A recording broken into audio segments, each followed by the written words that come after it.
I've been asked a lot about how to prepare and get natural branches to your parrots. Especially after you've seen my video building my aviary. So here are 10 steps for you explaining exactly how you can do it.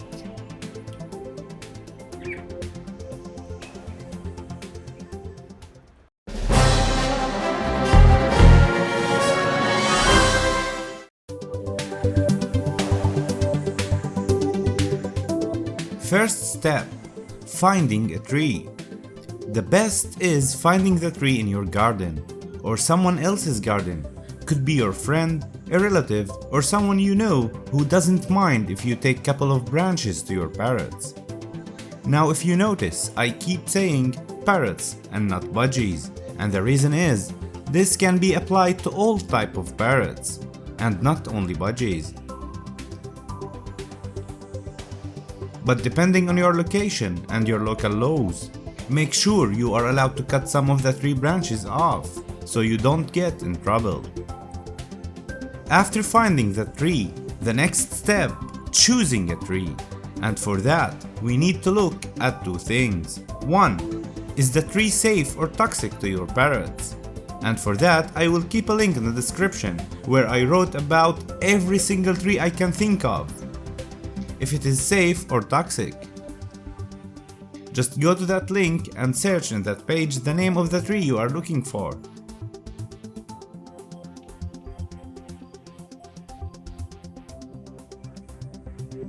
Let's try maple tree.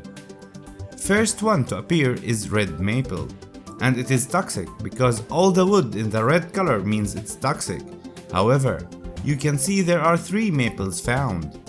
Let's see the next, maple and vine maple. They both are in green, which means they are safe to use. If you haven't found the tree in the list, I would just avoid it. Better be safe than sorry. It could be safe, but if you are not sure, just don't use it. Unless someone literally tells you it is safe for parrots. And the second thing, after you found a safe tree or trees, then you need to decide which are the best to use. Parrots like to peel off the bark.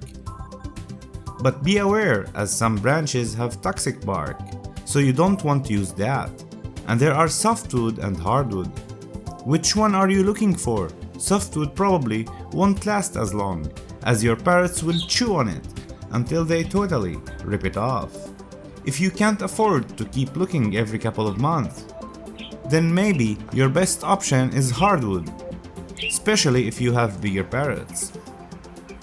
But even budgies, they keep chewing on the branches non-stop. It's one of the things they love to do and give them pleasure.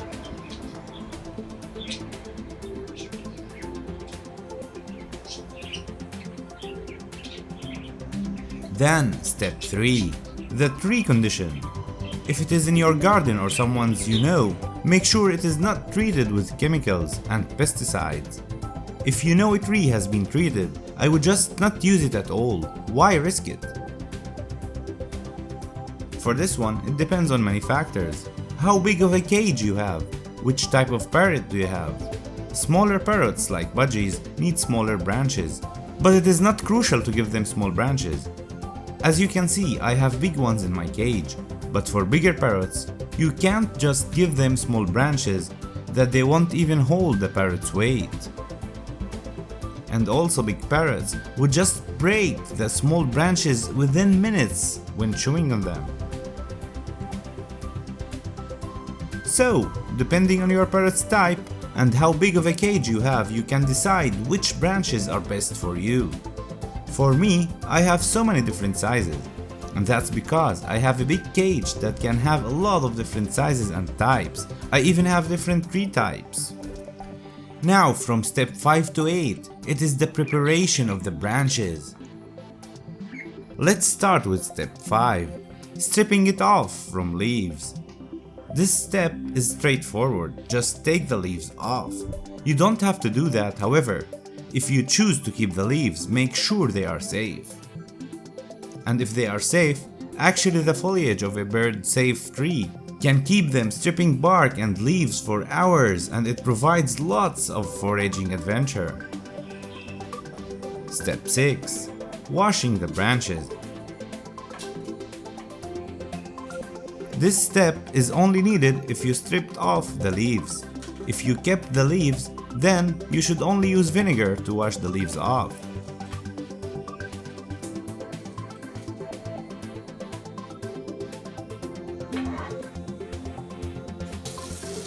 You need to put the branches in a place they fit in. Usually, the bathtub is a pretty good choice. Put the branches in the tub, fill it with water, and add about 1 liter of bleach. Now I know you might be freaking out right now. Wait! Bleach is toxic to birds, and you are right. But hang on, we have that covered.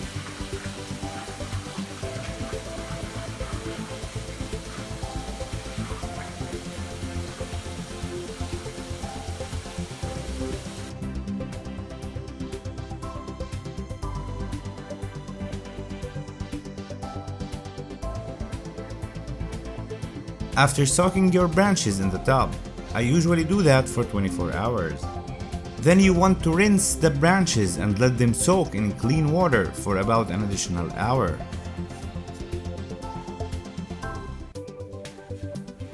You can use a piece of cloth or towel and place it on the drain to catch branches remnants from getting into it.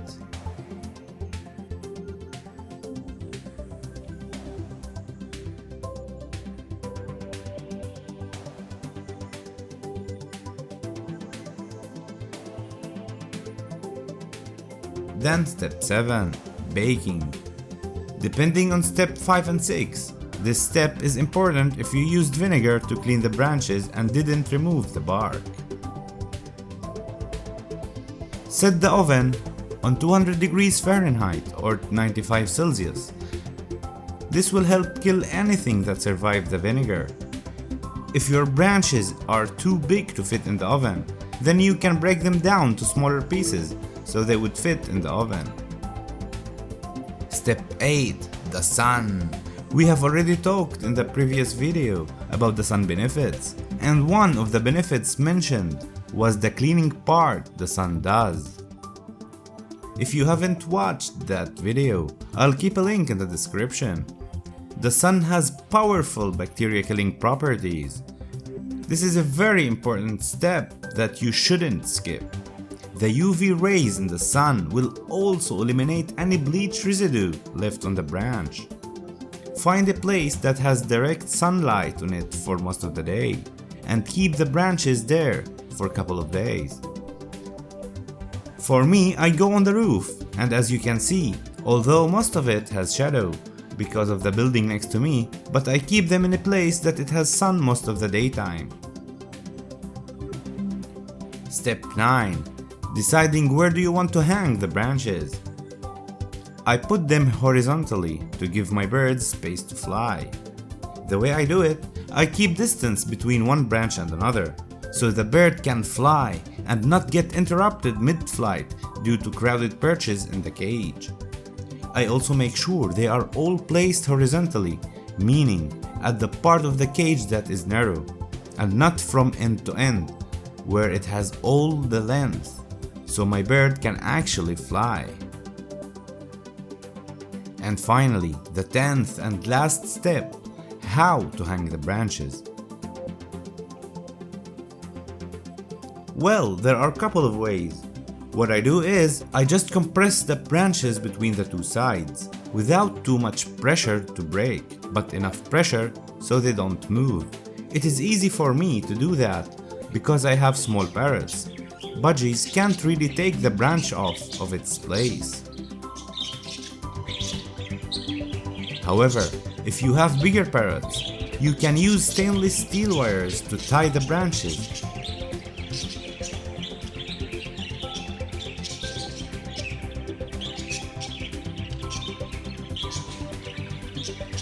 Or another method, which is getting double-ended screw, so you can screw it in and place the branches on the cage's net. I personally don't do that myself. Rather, I have already made branches for that purpose, which I will leave a link in the description. It is easier for me to use those than getting the equipment and do that myself, screwing into the branches. Although, sometimes when I use these already made branches and when trying to screw them on the cage's wire, the screw gets loose from the pressure.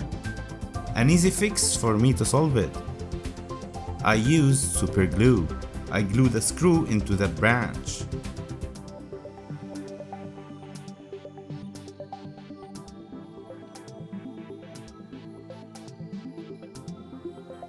Leave them to dry for 24 hours, and then I can screw them as strong as I want without letting it loosen up. And it is safe to use, because the glue is on the inside where my birds can't really reach. And of course, the glue is already dry and has no smell after 24 hours. I hope I explained well how to use and make natural branches for your parrots. Let me know in the comments section below if you already use natural branches for your parrots.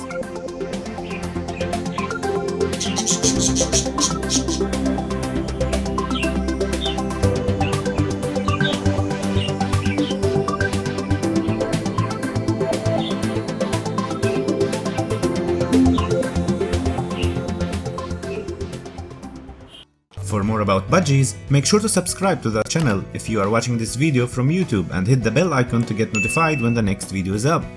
Or like the Facebook page if you are watching this video from Facebook.